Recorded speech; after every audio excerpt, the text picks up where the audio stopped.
keluarga yang bahagia itu pasti ada imamnya kan? Di mana ada pilih kasih tebang pilih, di mana ada diskriminasi karena gender atau karena jenis kelamin. Kalau kita membedakan putra dengan putri, maka imamat keluarga itu langsung cacat. Di mana ada imamat yang cacat, tidak akan ada berkat. Simple aja cara berpikirnya. Jangan membedakan. Kalau kita suka membeda-bedakan, kita harus bertobat. Papa maupun mama gak tahu siapa yang kumat-kumatan atau bersama-sama, jikalau itu filosofi tradisi, kita sudah ditebus dari tradisi nenek moyang kita. Laki sama perempuan itu beda. Yang satu suatu upah dari Allah, yang satu milik pusaka. Tuhan tidak akan memberikan upah kepada orang yang tidak layak terima. Setiap anak perempuan yang dinikahkan, bukan dari sisi keluarganya. Kalau secara totok, pikiran kita secara kolot, punya anak perempuan kayak hilang. Enggak loh. Itu Tuhan memberikan suatu upah. Gak mungkin upah itu diberikan kepada orang-orang sembarangan. Upah itu, imbalan, diberikan kepada orang yang berhak menerima. Saya tunjukkan harga seorang perempuan dulu sejak dia dilahirkan. Kenapa Tuhan memberimu anak cewek dalam rumah, atau kenapa Anda adalah anak perempuan di rumah papa mamamu? Anda suatu upah, bukan umpan. Kalau umpan berarti kita gak berharga, kita cacing doang. Upah itu berarti gini loh. Siapa yang berhasil jadi juara dapat medali emas. Orang mati-matian untuk rebut itu. Berapa banyak atlet di seluruh dunia, Olimpiade cuma satu saja juaranya. Itu diberikan kepada sang champion atau sang juara. Saking berharganya anak perempuan bukan berarti mereka hadiah. Tapi ada sayembara, siapa dari antara cowok yang berhak dapat dia? Itu cara pandang Allah tentang anak perempuan. Makanya anak perempuan mesti pintar, mesti cerdas. Wanita itu perlu berbenah diri, gak boleh murahan hati, gak boleh iyaan.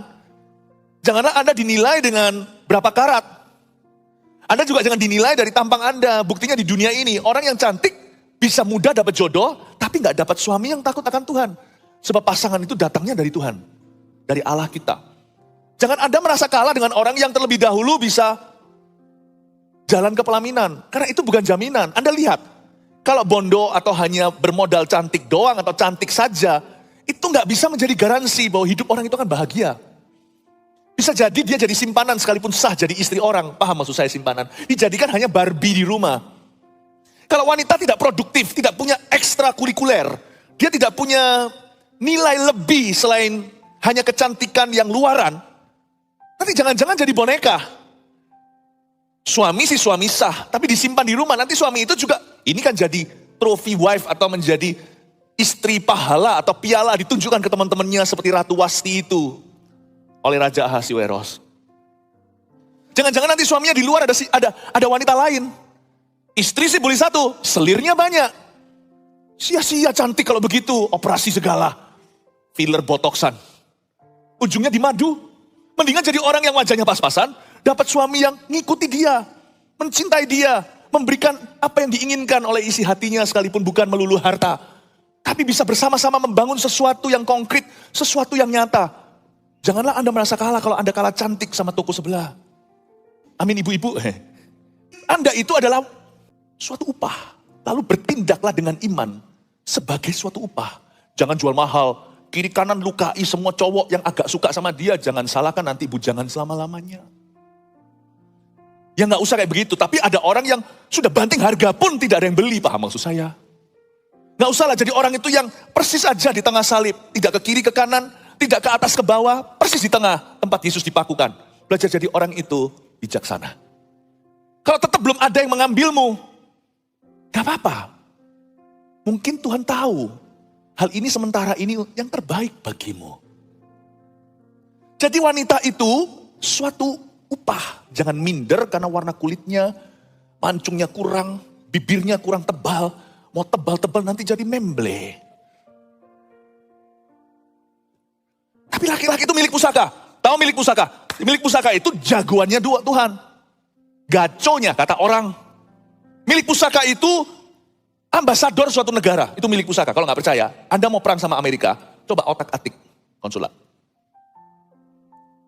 Milik pusaka itu berarti perwakilan Rusia misalkan dalam, misalkan perlombaan apa? Olimpiade dia bagian gimnastik. Atau sekarang ini, ketika Jerman kemarin kalah 1 ya sama Jepang. Nangis seluruh Germany. Wah, milik pusaka itu berarti ada stempelnya negara. Gini loh, yang cowok jangan terburu-buru pacaran.